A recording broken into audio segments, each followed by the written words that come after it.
Recently, me and a bunch of popular content creators joined a Minecraft SMP called Lifesteal. On this server, if you kill another player, you gain an extra heart, but getting killed takes away one of your hearts. And if you get down to 0, you are kicked off of the server. This was my first day on the SMP, and nothing could have prepared me for the sheer amount of destruction that was about to occur. For the start of my journey, I was going to need a team, and so I got in a voice call with 2 other YouTubers, Mapic and Pofa. I see O-Spy. Oh, hi, see Paul. you. I'm gonna kill this baby. Oh, I see you guys. Alright, I'm coming. Oh, I thought you were Andre for a second. I was like, this guy definitely wants me dead. What is happening? My first order of business was to get some iron for armor and a weapon. But midway through my mining session, the server had its first lifesteal. Nice. Oh! Oh!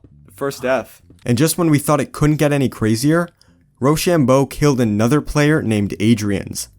Oh, what is going on? Okay. Rochambeau is a content creator notorious for being insanely good at PvP and pulling off mind-blowing clutches. And with his 2-heart advantage, my team knew we had to watch out for him. While I got armored up with iron and started exploring, Mapic and Pofa were both in the nether for blaze rods, gold, and other materials. And while I was just getting my first diamonds, Pofa had already found enough ancient debris to make a netherite axe. This was a big deal, since Pofa now had the most powerful weapon on the server. Now at this time, I was feeling pretty bored with my completely normal number of hearts, and so I decided to message a player named Woogie, whose team with Jepex and O-Spy. Their team was called the Sour Patch Clan, and from the start of the SMP, they planned on taking over the server and becoming the most powerful nation, which I was determined to stop from happening. To my shock, Woogie actually messaged me back with coordinates, but my team was skeptical. I feel like that might be trap. Definitely. For sure. But if all 3 of us go, it's a 3-on-3 plus a netherite sword and some enchants, so... With our plan in place and Pofa's netherite axe, we decided to meet back at spawn. But then, just when we thought we were safe, Rochambeau joined the voice call. I don't want to fight. Are you sure? You know, those 2 people you killed say otherwise. You should donate a heart, bro. Full story is they came after me. I joined their voice chat and they were going after my horse. So I felt fair enough. Rochambeau had agreed to join our side, and our team was feeling confident that we'd be safe even if there was a trap at the coordinates. All 4 of us decided to meet back at spawn to get better gear, enchant our gear for extra protection, and then we headed off to the coordinates. Somewhere along the journey, I accidentally split up from Mapic and Pofa and Ro to go solo, and it didn't take long to find Woogie's coordinates. But while my team was still in the ocean, I made the grave mistake of going into the Sour Patch territory alone. How you doing, bro? doing good. No! No! That was... Oh boy. O-Spy had jumped me and killed me, meaning that I now only had 9 hearts and a crappy iron axe to my name. Trey, we literally saw you. We thought you were at a diversion. We're like, O-Spy was about to jump down. Like, we gotta wait. And then we all just jumped down at once. We were just following you. Did you not see us? Yes, O-Spy. I definitely saw you. After I was a freaking corpse with no armor, I knew I was going to be helpless in this fight. And so I came up with a master plan. I messaged Woogie again saying that I would betray my own teammates if the Sour Patch Clan let me join them. And surprisingly, Woogie believed me. And as I rejoined the fight, another content creator named Parrot logged onto the server. I knew immediately that Parrot would side with the Sour Patch Nation since they were pretty much just his classmates, so my clan now appeared outnumbered in this battle. But while Woogie thought I was waiting to kill Rochambeau, I was secretly waiting for my chance to kill the Sour Patch leader, Jepex. And soon enough, my team rushed the enemies on their mountain peak. Guys, I'm low. I need help.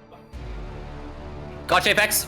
Rochambeau had killed Jepex, but I still wanted revenge. Yes. Yeah. I'm bowing O-Spy. I'm kind of in a 1v1 with O-Spy. I'm getting Jepex, I'm getting Jepex. I just got him.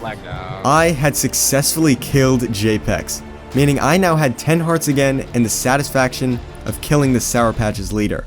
At this point, the Sour Patch Clan was confused as to what I was doing, murdering their teammate, so I had to join their voice call and try and convince them that I was on their side. Train, come over here. If you betray us, you are done with the Sour Patch. While Parrot and Jepex were skeptical, I played it as casually as I could, and luckily, my charmingness won them over. But as one of the enemies was about to log off, I noticed something. Whose dog is this, by the way? Jepex. Jepex had brought his dog into battle, and even though the enemy clan was surrounding me, I knew what I had to do. Alright, good luck, soldiers. Good luck. Alright. Good luck. Thank you. See ya. Alright. Oh my god, you hit. Oh, dude! Get him! Traitor! Done. Get him! Even though I had only intended on angering Jepex, the entire Sour Patch clan was now after me on the open seas.